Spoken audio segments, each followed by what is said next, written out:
Hi everyone, welcome back to another video, and most importantly, welcome to day one of Vlogmas.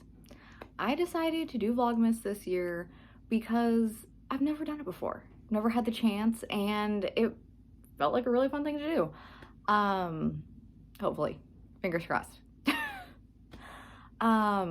So it's gonna be a little bit different than like traditional Vlogmas. I'm gonna do shorter videos, some YouTube shorts, and then maybe if I go live at any point and stream, the VODs from that will be included, but super excited, super looking forward to it.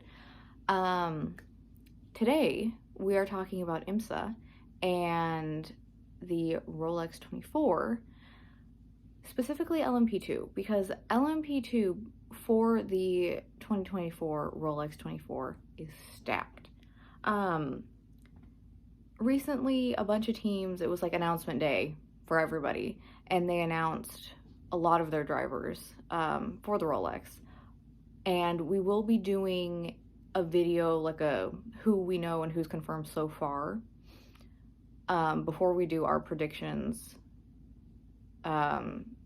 stream in January, where we just go over everybody. But yesterday and like the day before was like announcement day for LMP2. So some exciting things. Let's get into it. First up, we have former F1 driver Felipe Massa joining the number 74 Riley team. He will be joining Gar Robinson, Felipe Fraga, and Josh Burton. He's been trying for a little while to make his Rolex 24 debut. You know, hasn't happened yet, hasn't come together, but he finally got the chance to do it this time. I know him and Felipe Fraga know each other from Brazilian stock car racing, so it's going to be interesting to see how they are like as teammates, and it's going to be interesting to see him in this arena. I know he's a little bit controversial right now for some people because of his whole suing F1 for Crashgate and all that stuff, which I, of course, like everybody, have my opinions on, but that's not what this video is for. So yeah, I think it'll be really interesting to see how they gel as a team, and it'll be interesting to see the fan response to that. The next announcement came from the number 8 Tower Motorsport team, and they announced that Scott McLaughlin is back with them, which is super exciting. He was with them for the endurance races last year. They won at Sebring together. This time he's going to be teamed up with John Ferrano, Michael Dennin, and Ferdinand Habsburg. I started to go like really Midwest when I said that. Why did I do that? Obviously, you know, they won at Sebring last year, and that's super exciting. It's one of like the coolest races on the planet. But Scott said they feel like they have unfinished business with Daytona, which makes so much sense because from early on at, you know, the 2023 race, they were playing from behind, and although they made up a lot, it wasn't exactly, you know, what they wanted. It didn't go to plan. So I'm really happy to see him back to get redemption and get another go at it. Also from the IndyCar sphere, we have Felix Rosenqvist joining the United Autosport number 22. He will be teamed up with Daniel Goldberg, Paul DiResta, and Emo and I's favorite driver, TBA. We always love when it says, when we're like making our predictions and like reading through all the driver list, and it says TBA, to be like, oh my god, TBA is doing so many races this year with so many teams. It's like the stupidest thing, but it makes us laugh. So they still have another driver to be announced. This is actually Felix's third Rolex 24 appearance, but it's his first since 2008. I think it's cool. I really don't even remember.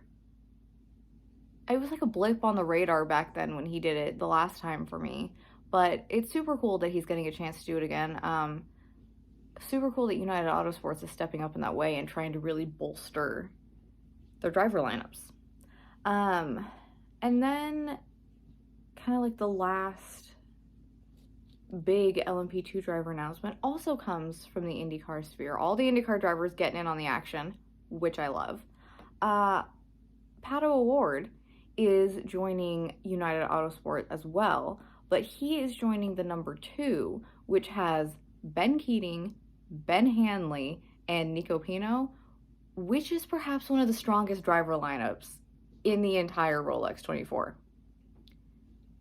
Like, and the addition of Pato, I think Pato is one of the best drivers from this younger generation. I really, really do. So to see him joining this incredible group already, I think it's great. I will 100% be keeping an eye on them. I think you guys should too. For those that don't know, Pato previously was the WeatherTech Championship PC class champion, and he has 2 Rolex 24 wins under his belt. So definitely, I was just keep an eye on that one. Honestly, I'm not gonna say it now. I'm not gonna like commit to anything now because, you know, things could change when you look at a list, but that might be my pick for LMP2. It's really, really, really, really, really hard for me to pick against Ben Keating in anything. So that might be the one though.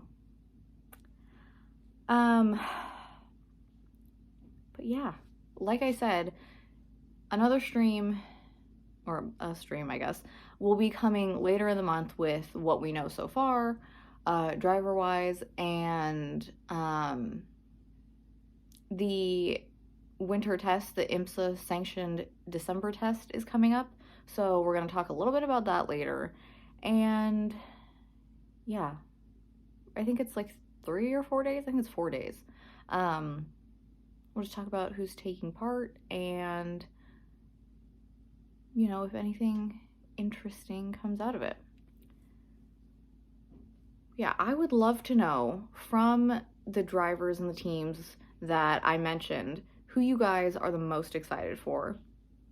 LMP2 is going to be a very interesting class just in general this entire year because a lot of the former LMP3 teams did make the move up there. So I think there's a lot to keep an eye on, and it's going to be a crazy one.